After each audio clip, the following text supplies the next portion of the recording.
Okay. Perfect. Well, we're back. Yeah, absolutely perfect. So once again, thank you very much in advance. Really appreciate you taking the time to present for us.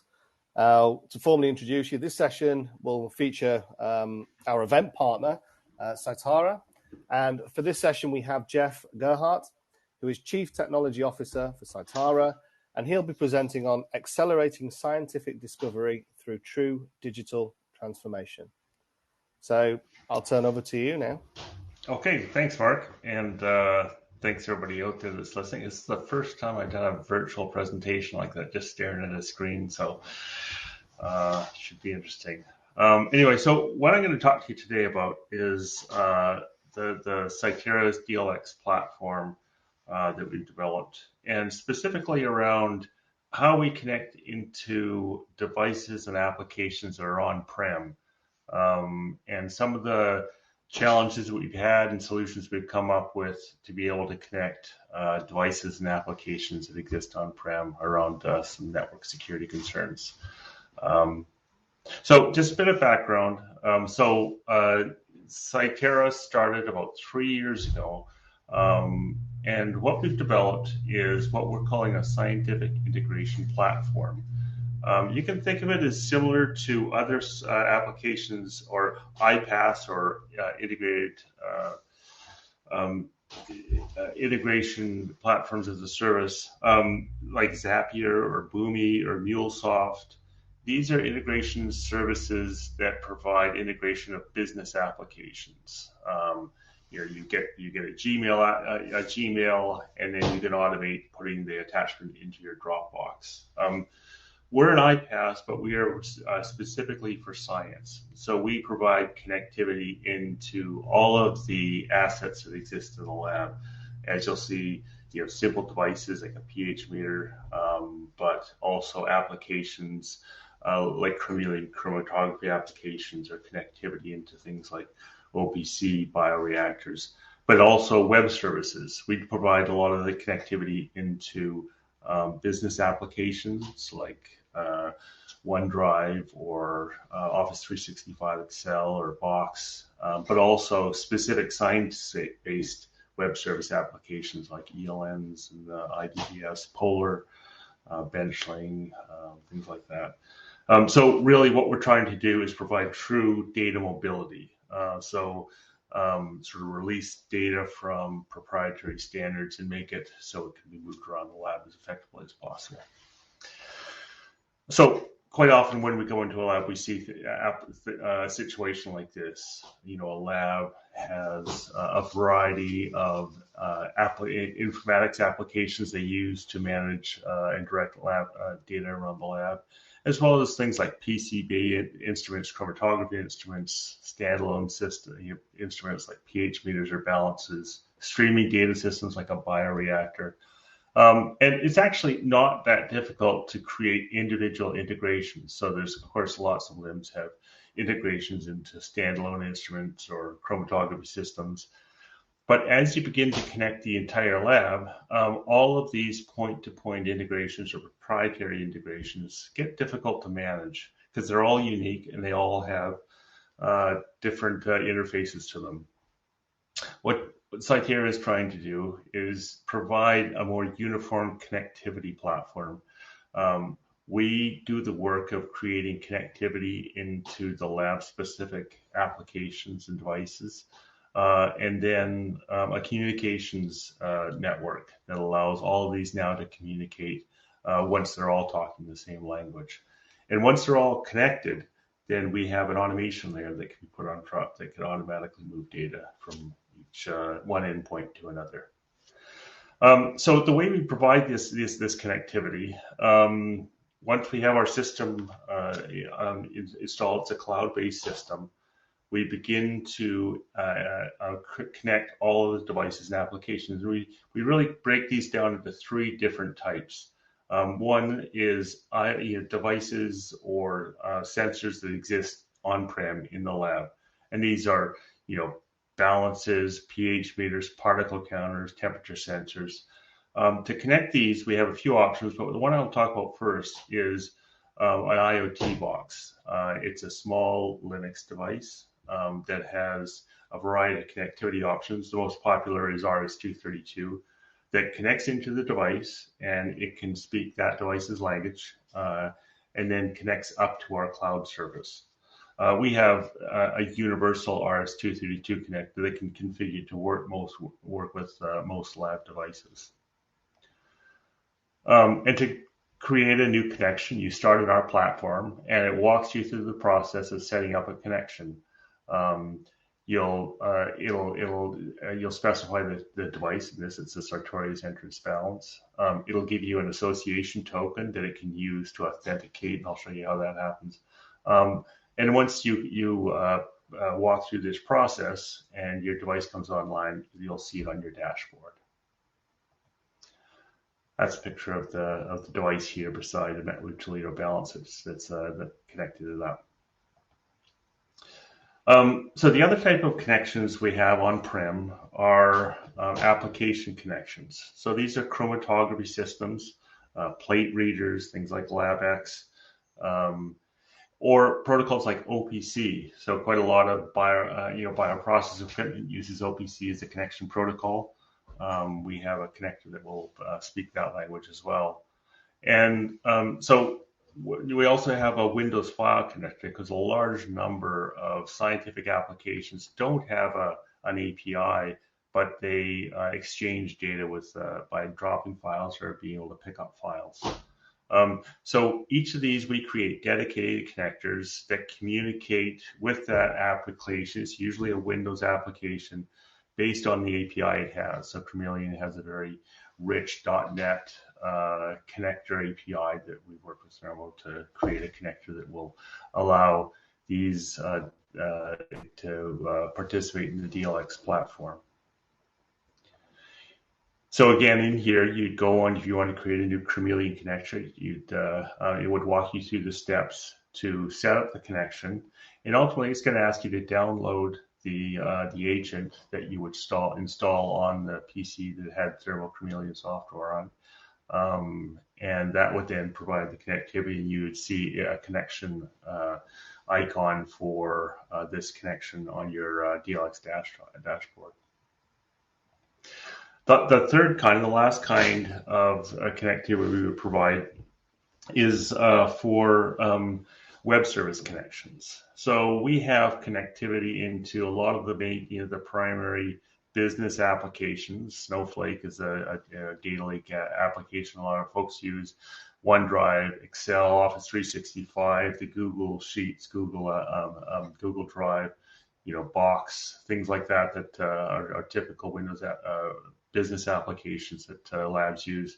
But then also the more specific to the lab, things like ELNs. We connect to most ELNs, things like Signal, PerkinElmer Signal Notebook, IDBS Polar, Benchling, and a lot of the major LIMS platforms as well.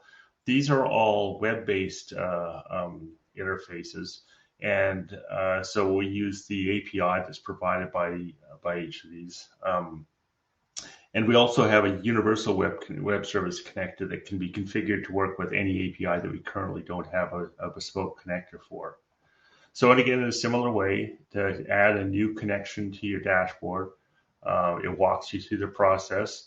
For something like Google Sheets, it provides an OAuth flow that you can give your authentication parameters, so it allows you to get access to your Google Sheets. And then once you've created this again, now you have another connection in your dashboard that you can use to start your automations. So once we've been able to configure all the connectivity in the lab, this is a typical network topology for a system. So the Scitara DLX is a cloud-based application. We typically host it in AWS, although we can host it in Azure. It's either a multi-tenant system or a single tenant. Really, the difference between these, in a multi-tenant implementation, we update the DLX platform at least 3 times a year. So all tenants in that will get updated. For those, quite often large pharma, which have a validated system, they want to have more control over when their application actually gets updated. So we can run a single tenant for those types of customers, and they have a development, a production, and a validation system that they can easily move between upgrades in a more controlled way. But it is a cloud-based system, and so connectivity to other cloud-based applications like these cloud services is relatively straightforward. Quite often, customer will have cloud-based resources that will use a web service connection to connect into as well. But the more challenging way to provide this overall connectivity is for these on-prem resources. So as I mentioned, for things like balances, particle counter, pH meters, we have an IoT box that connects into that, usually RS-232. And then for these applications, like sort of things like a bioreactor that communicates through OPC, or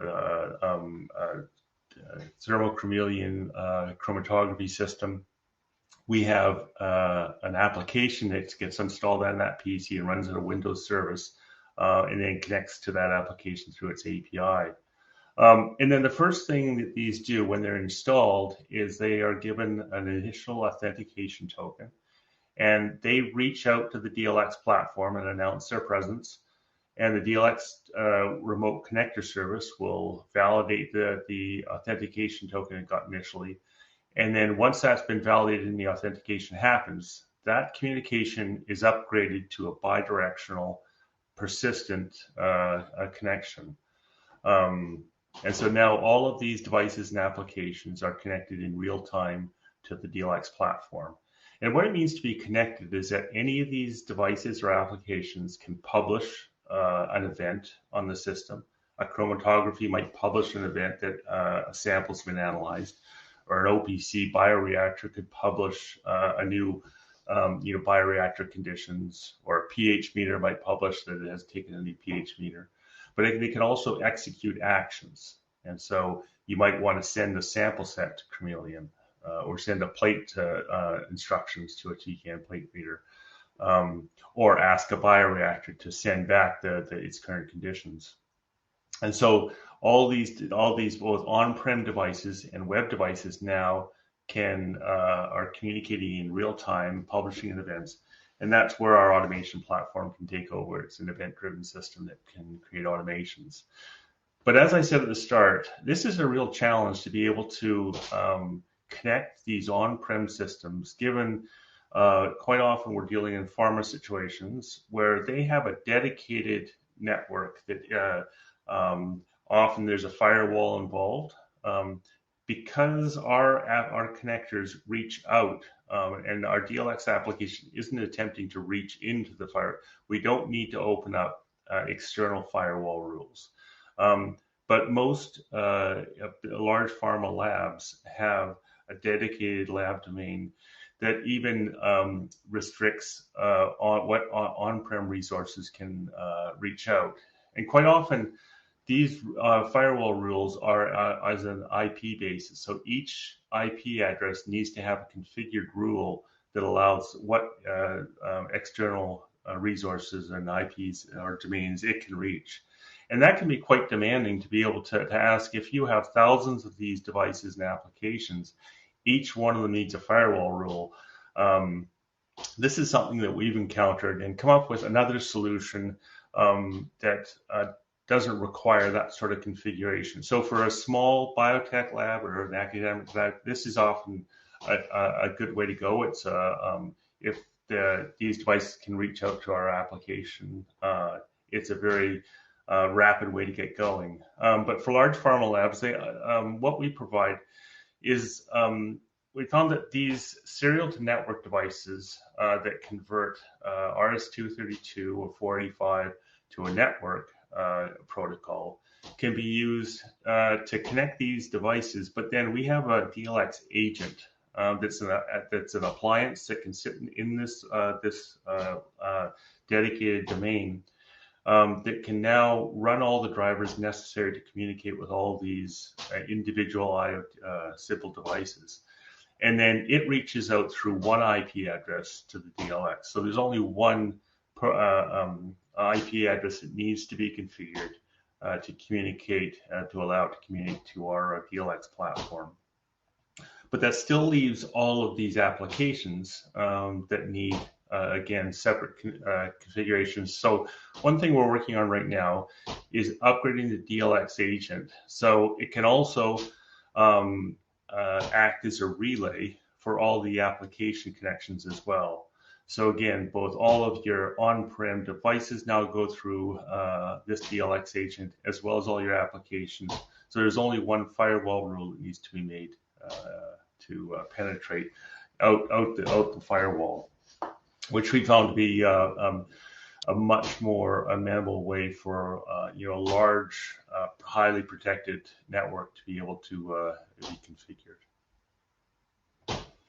So once everything's connected and you have all of your devices and applications and web services publishing events or online and can execute actions, we provide an automation platform that users can then configure how they want all of these connected lab assets to communicate.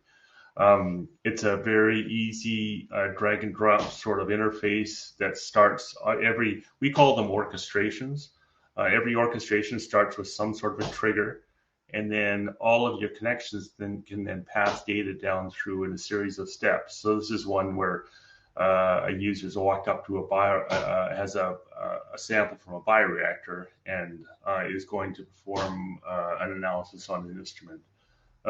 So this is typically how an automation might work. An automation might start with a user in an ELN like IDBS's Polar platform. They may click on a button within that platform that's, in this case, they want to send a sample set that's in that ELN to Chameleon and then send a notification out to an analyst to get that sample analyzed. So in this, that would publish an event on the DLX system. And that event would, within IDBS, we would be able to render a user input form that we could get the user's Chameleon authentication details. They can select a project, whether they would do this, put the sample set and the method set. And then quite often that table that existed in IDBS is probably not in the right format for that Chameleon wants it for a sample set. So we allow users to define a transform function that would transform that the shape of that data into how it needs to be for Chameleon. So it would be sent, the sample set would be created on Chameleon, and then you have things like a notification actor that could send out an event to a notification to an analyst so they can go and then analyze that data. So just to review, an event is generated by IDBS. We provide a user input that they can get the necessary information. A small code snippet can be put in to transfer any table data from IDBS into the format for the chromatography system. The sample set is created, so an action is sent out to that connected chromatography system, and then a notification sent. Another typical workflow is a user walks up to a simple device and they need to perform an analysis. So in this case, it's a user has a sample in their hand. They have to walk up to a balance and weigh the sample, and they want that data, that weighed sample data, to go off to a LIMS or an MES system. So we use QR codes quite a lot. So there might be a QR code placed on the sample that would have embedded in it that sample ID and the analysis that needs to be done on it. If the user walked up to that and had that sample in their hand, they click on the QR code on their mobile device or on their tablet, it would render an execution process where, in this case, they may need to select the batch ID that the sample is for, the date of the reaction, this might be a bioreaction sample, any comments. And then it would provide an interface that showed to a Sartorius balance, for example, where it shows the live weight because we're communicating live with that balance. And the user could take the reading, perform actions like zero or tear the balance, add memos. You notice it has metadata associated here, so it knows where to put that the sample once the weight's been taken. So the user would complete this reading on the balance, and the data would automatically then be routed back into the LIMS or MES system. So again, the code scanned by the user on the mobile device, that renders a web page that allows the user to take enter some information. It then renders a web page that's a live interface to the device. And then once the sample is taken, the data is automatically routed to the LIMS system. And these sort of orchestrations are easily created by the users within the orchestration editor. So once the system has been set up, we have all the lab informatics applications connected, on-prem devices and applications. And then we have data orchestrations that allow data to automatically flow between these. We found on top of this, our customers and partners can then use this platform to build applications on. So things like automated data archival or instrument management systems, or quite often, customers want data pushed directly into data lakes as part of a workflow. So you may have a workflow where that chromatography from your ELN, a chromatography sample set is created and then it's analyzed. You may want the data sent back to the ELN, but also pushed to a data lake. And that we can push this highly contextualized data from the chromatography system also to that data lake where analytics could be done. And then things like analytics dashboards. You now have this stream of event-based data coming out of your lab that is highly contextualized. You can begin to do data analytics on. Just a few of our partners. We're always cultivating more and more partners. That's sort of the a critical part of our of Scitara. We strive to be vendor neutral and provide interfaces to all of the different lab assets. And we look forward to partnering with any lab informatics, business application, or instrument provider that wants to provide connectivity. Once we have connectivity onto our platform, if you're an ELN, you now have connectivity into every application or asset that we have a connector for. So that's an introduction to DLX and how we provide connectivity in the lab. And as I say, one thing I wanted to get some discussion around is that connectivity into these private networks and some of the challenges that you have providing connectivity into these on-prem devices. Like if anybody has any questions or interest in that, I'd love to discuss further.